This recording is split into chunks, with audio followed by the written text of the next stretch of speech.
Okay, so this will be the first installment of just my basic kind of overall editing videos. They're a little bit shorter, just kind of going through some tools. This one here is going to be just basic camera raw, and I'm just going to kind of call it basic camera raw. I am going to go through some of the things that I kind of do to each image, but again, just kind of like a basic overall camera raw. And I'll do it to multiple images. The next video I do is going to be creating a panoramic from Bridge and putting that into Photoshop, but that'll be a separate video. So I'm just going to open these up into into camera raw. Just by hitting return on a Mac, it'll open those up. And one of the main things that I do here when I'm editing more than one image, just like Lightroom, I'll come in and I'll select more than one of those images because all these are going to be stitched together. I do want the edit to be the same for all of these images. If you're just dealing with one image, it's the same. You just kind of click on the one image and come through and do your edits. And again, what I like to do is I like to enable these profile corrections. I don't know if it's recognizing, so let's see, no, so it's just default built in. These profile corrections, because I'm using, this is a Mavic Air 2S actually. No, it's just the 2, yeah. So this is still just the 2. I did buy the 2S, but so there's no profile corrections for those lenses that are in there. My chromatic aberration shouldn't be too bad on this image, and a good way to check that is just to zoom in on those highlight areas. So highlight up against a dark, you can see there's a little bit of fringing here, maybe a little bit around here, and that's a little bit of red and purple. Sometimes it's a little bit of green that shows up. So I'll just kind of click and remove it, so you can see how that removes it. It almost like shifts the whole shadow area, but it does remove some of that fringing, which is perfect. Basically that should be all I need to do here. I'll take a look at it, see if there's any vignetting happening. No major vignetting. I'm gonna have to run a denoise on this for sure, and if you've watched any of my other videos, I do like doing that denoise at the end. So I turn my sharpening and I don't let any of these kind of presets happen to my image before I do my editing. So I'll go through, do my editing, and then I'll apply my noise reduction to them. So the two basic ones here that I use, and I can kind of, this is your color balance up here, your white balance. So you can shift the color to warmer or cooler if you want. You can go to add shot. You can set up some of these pre-light or the presets, whatever auto would have been while you shot it. Again, daylight, cloudy, shady, tungsten, fluorescent, flash. Flash is interesting. It's usually that 5500 just for your warmth, I guess, and then your tint down here. Again, that generally stays the same, but you can see when I set that to flash, that does have a little bit too much of a greeny kind of tint to the water. And again, not that there's too much wrong with that, but I do want to maybe just go back to as shot. Again, you can see there's a little bit of magenta being added there. I'll pull some of that out, and I think that magenta is what compensates and takes some of the green out of the water itself. And I don't think I want to really push this too far into the blues. I don't want it to look cool. I don't want it to look really, really warm either. So I might just kind of stick around that high 55 or 5000 or close to 6000, sorry. I do want it to be a little bit warm. I want there to be some contrast between the cool water and then the warmth in the land. But again, that can be pushed out a little bit more later, kind of moving forward. So temperature, tint, exposure, I usually don't touch, but it's pretty straightforward. You're just pushing that up or down to kind of brighten or darken your entire image. Contrast, you're adding contrast, brighter brights, darker darks. Highlights I use all the time, and more than likely I'm not brightening my highlights. More than likely I'm darkening my highlights to bring detail back into highlight areas.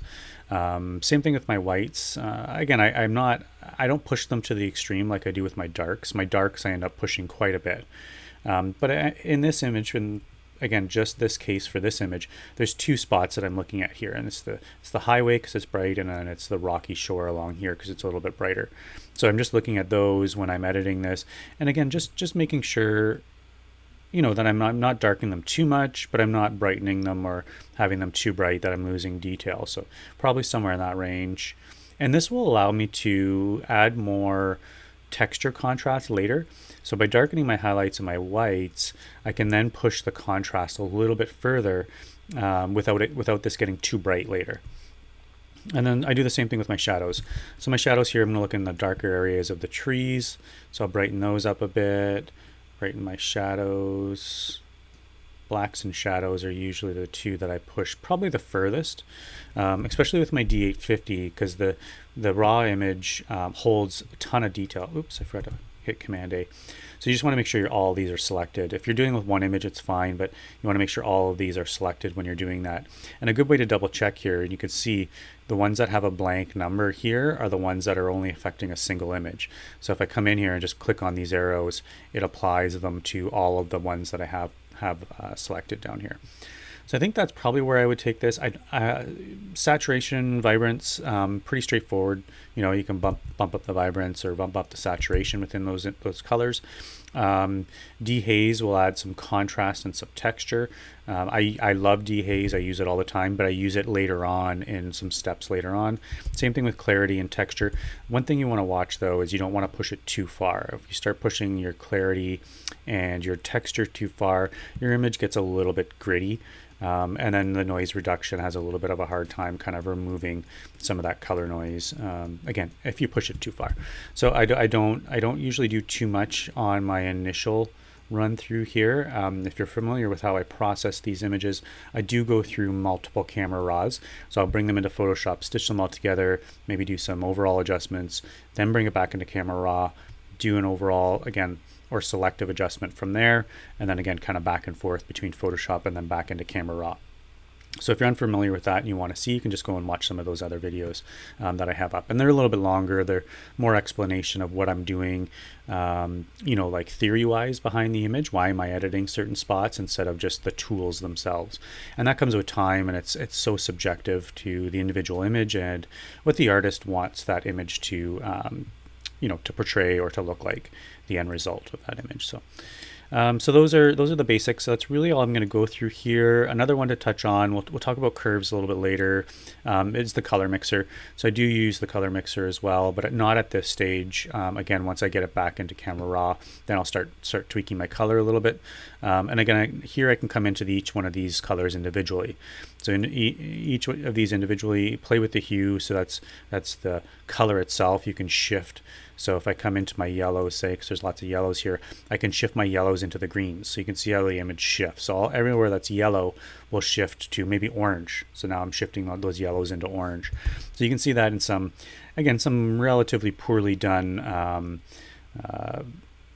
autumn, fall color photos that look surreal, where, you know, if you might have missed peak, so your colors are a little bit brown, you come in here and really push the saturation and push that hue around a little bit, kind of within, just to kind of, again, maybe bring the colors back to where they might have been. But again, I don't, you know, like the thing about my editing, I do extensive amount of editing, but it's